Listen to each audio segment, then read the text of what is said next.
Mathematics पे पूछना चाहेंगे कि मैथमेटिक्स का रिवीजन कैसे करें और अगर वो पेपर लिखने जाते हैं तो किन बिंदुओं पर उनको ध्यान देना चाहिए। बहुत अच्छा क्वेश्चन आपका है। और मैथमेटिक्स पर ध्यान दिए तो इस बार मैं बता दूं कि मैथमेटिक्स एक ऐसा सब्जेक्ट है कि चाहे वह किसी भी कोर्स में एडमिशन लेता हो लड़का, चाहे बीबीए में लो, बीबीए में लो, बीसीए में लो, हर जगह उसको मैथमेटिक्स की आवश्यकता पड़ेगी। खास करके बीसीए में तो कुछ ऐसे एक दो यूनिवर्सिटी को छोड़ दीजिए तो सभी में उसका बेस मैथमेटिक्स होना ही चाहिए। अब रह गई बात कि 10+2 का, 10+2 में मैथमेटिक्स का हम स्टडी कैसे करें, तैयारी करें। अब तो स्टडी नहीं, अब तैयारी कैसे करें और उसका क्या टिप्स होने चाहिए। तो सबसे पहले बच्चा को जान लेना चाहिए। तो हर बच्चा जानता है कि 100 नंबर का क्वेश्चन है, उसमें 20 नंबर का ऑब्जेक्टिव होता है। 20 नंबर के ऑब्जेक्टिव में 18 पर मल्टीपल चॉइस होता है और 2 रीजनिंग बेस्ड क्वेश्चन होता है। तो उस रीजनिंग बेस्ड क्वेश्चन आप मल्टीपल चॉइस में और रीजनिंग बेस्ड पर, तो यहां तक का तो ठीक है। सबसे बड़ा चीज होता है कि इसमें 5 नंबर, 3 नंबर, 2 नंबर और 1 नंबर का क्वेश्चन पूछा जाता है। तो 1 नंबर का क्वेश्चन तो पढ़ने के लिए ये हम नहीं कर सकते हैं कि गेस नहीं कर सकते हैं, ओवरऑल आपको पढ़ना पड़ेगा। उसमें कहां से क्वेश्चन पूछ देगा कोई नहीं उसका कोई। लेकिन 5 नंबर पर और 3 नंबर पर हम बता सकते हैं कि 5 नंबर में जो क्वेश्चन पूछा जाता है वह 30 to 36 तक, हमको जहां तक टोटल 38 क्वेश्चन उसमें होता है। तो 30 to 36 तक जो क्वेश्चन होता है वह 5 नंबर का डायरेक्ट माने आपका जो सब्जेक्ट है, एग्जाम्पल है, सॉल्यूशन है, उससे मिलता है। लेकिन 2 जो होता है उसका रीजनिंग बेस्ड क्वेश्चन होता है, केस स्टडी होता है। तो केस स्टडी पर सबसे पहले हम आपको फोकस करना चाहेंगे। केस स्टडी आपको पूछता कहां से, केस स्टडी देखता है और लड़का कांप उठता है, लगता है कि क्या ही पूछ दिया है, हमको समझ में बात नहीं आ रहा है, क्योंकि वह क्वेश्चन को, पैटर्न को बदल दिया, फिगर दे दिया, ये दे दिया उसका। अरे भाई कंफ्यूज हो जाता है। तो केस स्टडी में उसको मैक्सिमम है कि application of dy by dx पढ़े।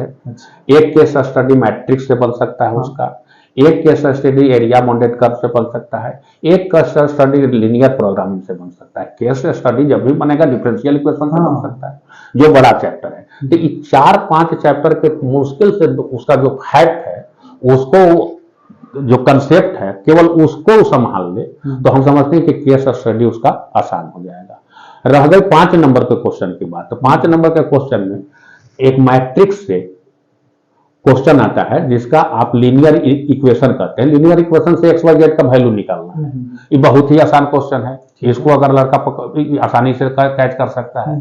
दूसरा एक क्वेश्चन आता है इससे प्रोबेबिलिटी से। प्रोबेबिलिटी में केवल बेज थ्योरम और लीनियर डिस्ट्रीब्यूशन पढ़ ले, प्रोबेबिलिटी डिस्ट्रीब्यूशन। तो बेज थ्योरम से एकदम कंफर्म है, एक बेज से कि 5 नंबर का क्वेश्चन आ जाएगा। फिर 5 नंबर का क्वेश्चन एक एरिया बाउंडेड कर्व से आ जाता है।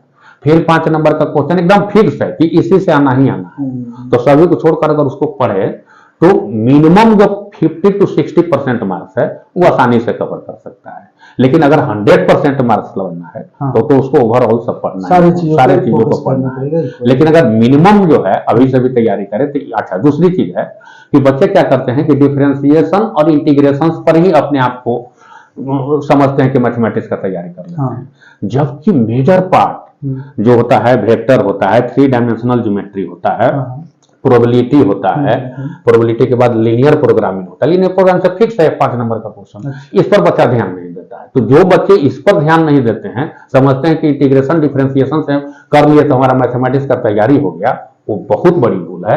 ये छोटे छोटे चैप्टर हैं, जैसे मैट्रिक्स हो गया, रिलेशन फंक्शन हो गया, छोटे छोटे चैप्टर हैं और इन पर ध्यान देंगे तो आसानी से पढ़ सकते हैं और स्कोर को अच्छा कर सकते हैं। स्कोर अच्छा नहीं करने के कारण क्या है, तो वहां जो इसके बाद जो टॉपिक बताया, इस टॉपिक पर जनरली देखते हैं कि बच्चा से लेकर बहुत सारे स्किप कर जाते हैं, उस पर ध्यान नहीं देते। तो इन सभी पर ध्यान देंगे तो अच्छे, और इंटीग्रेशन डिफरेंशिएशन तो है ही, अगर इस सभी पर देंगे तो 100 में 100 मार्क्स भी ला सकते हैं। हाँ, ये चीजें हैं। मैथ्स एक ऐसा सब्जेक्ट है जिसमें आप अच्छा स्कोर कर सकते हैं, संभावनाएं ज्यादा होता है। हम तो बता दिए कि कैसे पैटर्न उसका है। 1 से 20 तक क्वेश्चन ऑब्जेक्टिव होता है, 2 उसमें क्वेश्चन ऐसे का होता है। फिर आपको नंबर बता रहे हैं 37 और 38 नंबर का क्वेश्चन जो होता है वह केस स्टडी, और उसके बाद 31 से 36 तक होता है सब्जेक्टिव होता है, और उसका पैटर्न भी होता है कि कैसे हम तैयारी करें। और ज्यादा नहीं, प्रत्येक पर एक एक दो दो क्वेश्चन को तैयार करे या दो दो पैटर्न को तैयार कर दे, हाँ। तो लड़का आसानी से कर सकता है। पैटर्न पे फोकस पैटर्न करना पर ज्यादा नहीं जरूरी करना है। है। आप पैटर्न कितना होगा, 20 क्वेश्चन हटा दीजिए, उसके बाद आपको कितना बच जाता है, 20 क्वेश्चन बता 18 क्वेश्चन बनता है। 18 क्वेश्चन है, अगर उसमें 3-3 4-4 को पैटर्न को देख ले, 3-4 को बेस पर क्वेश्चन खाली देख ले, बस उसी पर आ जाएगा। 18 या 54 60 को क्वेश्चन उसका देखना है और उसी में सारा तैयारी उसका बन जाएगा।